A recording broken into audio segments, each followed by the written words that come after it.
You know, in hockey, you never know what a player is going to do from junior to the major leagues. Sometimes they become a well-established player for a number of years. Some are there for a short time, while others go on to a major coaching career outside of taking up the skates and taking the ice.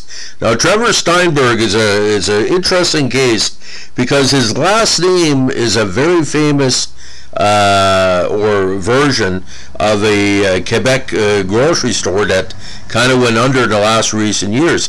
But when he was drafted in 1984 by the Quebec Nordiques, there was a lot of hype for this individual. Nice guy.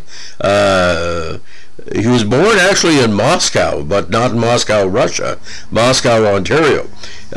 He came to major prominence with Brockville of the OPJHL in 1983 with 69 points in 47 games.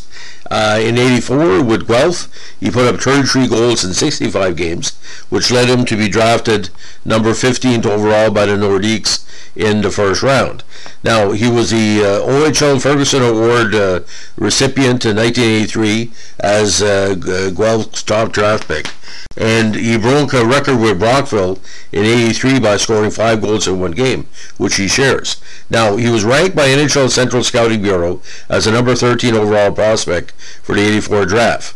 He was also Guelph's first round pick overall in the 83 OHL priority selection. Now, he also played center for Brockville. Now, he's got his debut in the NHL on April 2nd, 1986 against New Jersey, and scored 1 goal in his first season or partial season for Quebec. Now, this is very interesting what happened. After he was drafted, he found himself with the London Knights after the Guelph Platers traded him. In that 85 season, 16 points in 40 games. Now, he was called up by the Nordiques, not for the big team, but the Fredericton Express, their affiliate in New Brunswick, where he played 2 playoff games. Now, 86, he spent the majority of the season with the London Knights with 30 points in 31 games, with 5 goals in the OHL, 5 games in the OHL playoffs. Now, 86 that year, he scored his first NHL goal and also played 1 game in the playoffs for the Nordiques. Now, 87, he split time between the Nordiques, where he had 1 goal in 48 games with the Fredericton Express, where he became a fan favorite, 26 points in 48 games, including 14 goals and 123 minutes at penalties. 88, same deal. 55 games with the Nordiques, 36 points, with a big 279 minutes and penalties, ladies and gentlemen. Never known to be a very big enforcer before this season. He had 1 assist in 8 games with Quebec. Now, in the playoffs for Fredericton, in that AHL run, he had 6 points in 13 games with 115 minutes and penalties, ladies and gentlemen.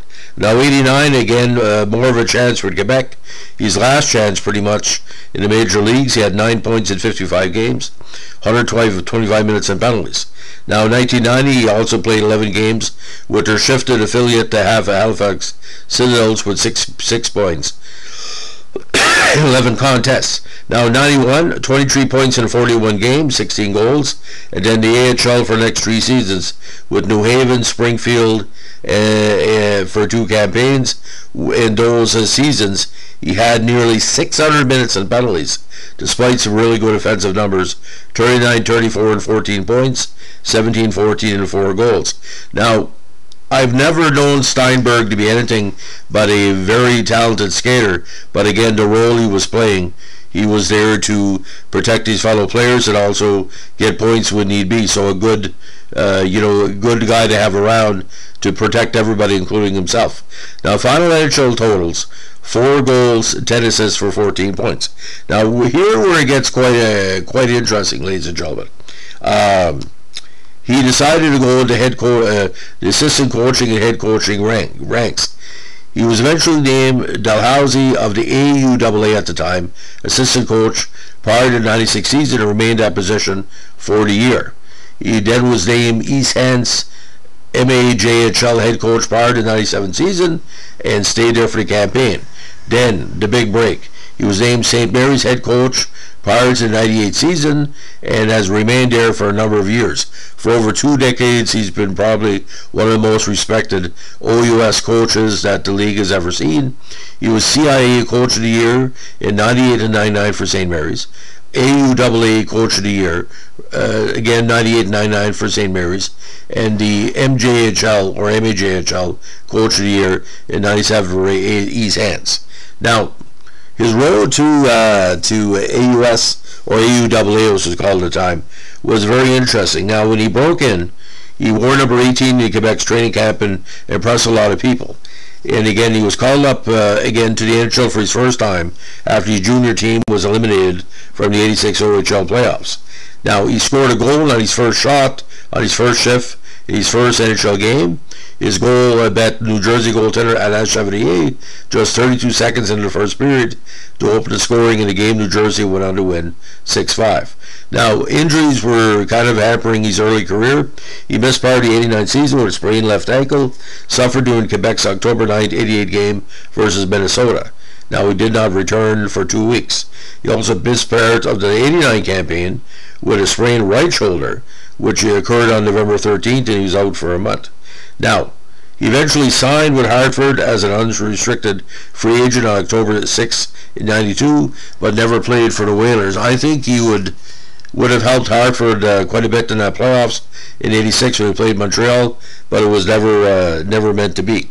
And of course, he on the world level too, he won a silver medal as a head coach at the World University Games in 2001. So a very, very dedicated coaching career. And those 2 decades plus in the AUS, it speaks for itself. Mostly winning records, some seasons in a short campaign, 20 wins or more. Very outstanding. Now, we're talking about injuries again. It all started in the OHL. He started the 85 season with a broken hand and eventually left Guelph in December 84 with a re-aggravation of his broken hand, demanding to be traded. He got his wish in late January 85 when Guelph traded Steinburg to London in exchange for Mike Murray and Ron Coots. Now, again, knee injury really hampered the start of his career, which he suffered during Quebec's training camp in September 85. So he was knocking on the door to the NHL for a lot of years, became an AHL mainstay, very popular in Fredericton, very popular in Halifax, very popular in Springfield as well. Any place he went, very jovial guy. But, you can't teach this, and I hope you take it the right way. 6'1", 180, and he played tall on skates. He wasn't scared to go in. Now, a lot of people say, okay, 15th overall, it was a draft bust. When he was taken, ladies and gentlemen, there's no indication when you take a big pick like that, what's going to happen. It was just unfortunate. Wrong set of circumstances. A lot of new Quebec players were coming in. This was around the time where, the end of the Stashneys and Joe Sakic and everybody else. And but Quebec had a lot of talented players, and that was a rough lineup to make. And but Steinburg has a mind for hockey. You can't coach in a major university league like the OUS unless you're talented. And Trevor Steinburg, within us in the media, has our great respect. So, ladies and gentlemen, it's the latest of our Vintage NHL podcast from players of the 1980s. If you like what you're doing here, give us a like, comment, or subscribe. And as we like to say at the old Aiken Center in Fredericton, when the ice is down, keep your stick on the ice. Have a good day.